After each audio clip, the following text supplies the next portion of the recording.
নমস্কার বন্ধুরা, প্রতিদিনের মতো আজও সকাল সকাল রেডি হয়ে বেরিয়ে পড়লাম অফিসের উদ্দেশ্যে।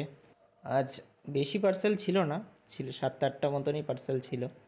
তার ভিতরে বেশিরভাগই ছিল ওপেন বক্স ডেলিভারি। প্রথমেই ছিল একটা ক্যানন কোম্পানির প্রিন্টার, তো সেটাও ছিল ওপেন বক্স ডেলিভারি।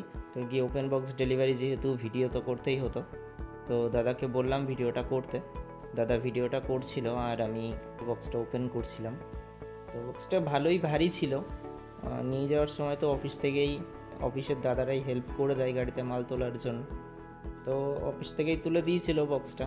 তারপরে ওপেন বক্স ডেলিভারি হয়ে যাওয়ার পরে দাদাকেই বললাম নামিয়ে নিতে। তো দাদাও খুব ভালো ছিল, দাদা নামিয়ে নিয়েছিল বক্সটা। ক্যানন কোম্পানির প্রিন্টার ছিল, প্রিন্টারটার দাম ছিল 3,000 টাকার মতো। দাদা যেহেতু কার্ডে পেমেন্ট করেছিল, তো দাদা আরও কিছু ছাড় পেয়েছিল এক্সট্রা। তো আপনারাও যখন ফ্লিপকার্ট থেকে এরকম বড় অঙ্কের কিছু অর্ডার করবেন, তো অবশ্যই আপনারা কার্ডে পেমেন্ট করবেন, তাহলে এক্সট্রা অনেক সুবিধা পাবেন। তো তারপর চলে গেলাম আরেকটা কাস্টমারের বাড়ি। তো ওখানে ওটাও ওপেন বক্স ডেলিভারি ছিল। তো দেখলাম রিয়েলমি কোম্পানির একটি ফোন ছিল, রিয়েলমি P15G। তো ইনিও কার্ডে পেমেন্ট করেছেন, তো এক্সট্রা অনেক ছাড় পেয়েছেন। আর কিছু কিছু জিনিসের উপরে ফ্লিপকার্ট মাঝে মধ্যেই বিভিন্ন রকম অফার দিয়ে থাকে।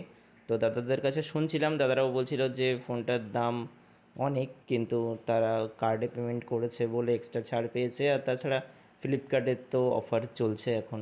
ফোনটার দাম ছিল 16,000 টাকা, কিন্তু কার্ডে পেমেন্ট করাতে পড়েছে 14,999 টাকা। ফোনটা ডেলিভারি দেখানোর পর আমি চলে গেলাম আরেকটা কাস্টমারের বাড়ি। যেহেতু ওপেন বক্স ডেলিভারি ছিল, তো বক্স ওপেন করার পরে দেখলাম যে উনি একটা হেডফোন অর্ডার করেছেন। দেখলাম যে উনি কার্ডে পেমেন্ট করেননি, উনি ক্যাশ অন ডেলিভারি করেছেন। তো ক্যাশ অন ডেলিভারি করাতে ওনার দাম এক্সট্রা কোনো ছাড় উনি পাননি। ওনার হেডফোনটার দাম পড়েছিল 1,399 টাকা মতো।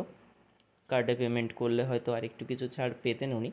ওপেন বক্স ডেলিভারি থাকলে আমাদেরকে সমস্ত অ্যাক্সেসরিজগুলো খুলে বের করে দেখিয়ে দিতে হয় কাস্টমারকে।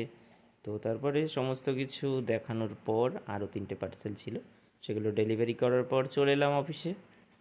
অফিসে ফেরার পথে আকাশের এত সুন্দর দৃশ্য আর ক্যামেরাবন্দি না করে থাকতে পারিনি। কিছুটা স্মৃতি ক্যামেরাবন্দি করাই থাকলো। আর সবাই আশীর্বাদ করবে আমাকে এভাবেই যেন আমি এগিয়ে যেতে পারি গুটি গুটি পায়ে। সবাই ভালো থাকবে, সুস্থ থাকবে। দেখা হবে আবার পরের ভিডিওতে। নমস্কার।